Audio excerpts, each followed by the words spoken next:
আসসালামু আলাইকুম। এলিসাস কুকিং রেসিপিতে সবাইকে শুভেচ্ছা জানাচ্ছি। আজকে আপনাদের সাথে শেয়ার করছি আমের পুডিং। এই পুডিংটা তৈরি করা একদমই সহজ আর খেতে কিন্তু দারুণ, দেখতেও খুবই সুন্দর। তো এই খুব সুন্দর পুডিংয়ের রেসিপিটা আজকে শেয়ার করব। তো আমার আজকের রেসিপি যদি ভালো লাগে চ্যানেলটিকে সাবস্ক্রাইব করে রাখবেন নতুন নতুন রেসিপি পেতে। তো খুব সহজে কিন্তু বানিয়ে নেওয়া যাবে এই পুডিংটা। পুডিংটা বানানোর জন্য আমি এখানে আমের কাদ নিয়েছি 2 কাপের মতো হবে, আর 2 কাপের মতো নিয়েছি মিল্ক, আর লাগবে আগার আগার পাউডার, আর হচ্ছে চিনি। তো এই হচ্ছে আমার পুডিংয়ের উপকরণ। প্রথম যেটা করতে হবে, চুলায় একটা প্যানে 2 কাপ মিল্ক দিয়ে দিচ্ছি। তারপর আমি দিয়ে দিলাম এখানে 1/3 কাপ চিনি,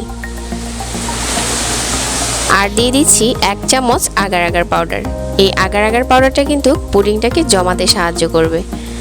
তো এখন এটা খুব ভালো করে মিশিয়ে নিচ্ছি আর জাল করে নিচ্ছি।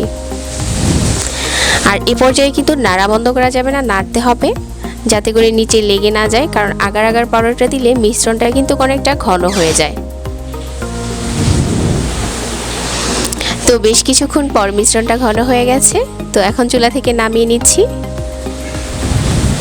আর একটা সাইডে রেখে দিচ্ছি। এখন আমি আমের মিশ্রণটা রেডি করে নিচ্ছি। এটার জন্য আমের কাদটা দিয়ে দিলাম আরও একটি পাত্রে, আর চিনিটা দিয়ে দিচ্ছি 1/3 কাপ, সমপরিমাণ চিনি নিয়েছি, আর 1 চামচ আগার আগার পাউডার। একইভাবে এটাকেও জাল করে নিচ্ছি।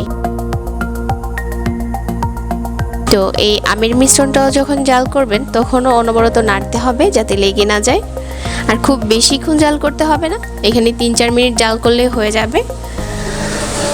তো এখন আমার আমের মিশ্রণটাও জাল করা হয়ে গেছে, এটাকেও চুলা থেকে নামিয়ে নিচ্ছি।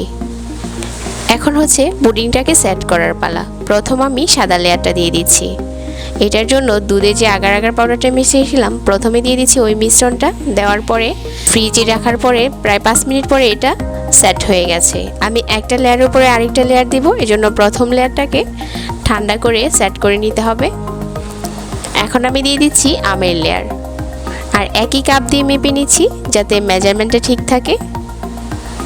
তো আমের লেয়ারটাকেও ঠান্ডা করে নিচ্ছি।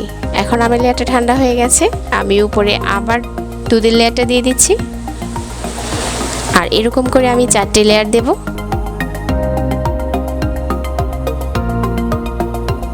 তো এখন আমি দিয়ে দিচ্ছি লাস্ট আরও একবার আমের লেয়ার।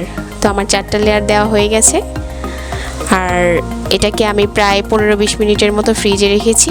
তো এখন কিন্তু এটা সেট হয়ে গেছে আর পুডিংটাও তৈরি হয়ে গেছে। এখন হচ্ছে ঢেলে নেওয়ার পালা। এটা প্লেটে ঢেলে নিচ্ছি।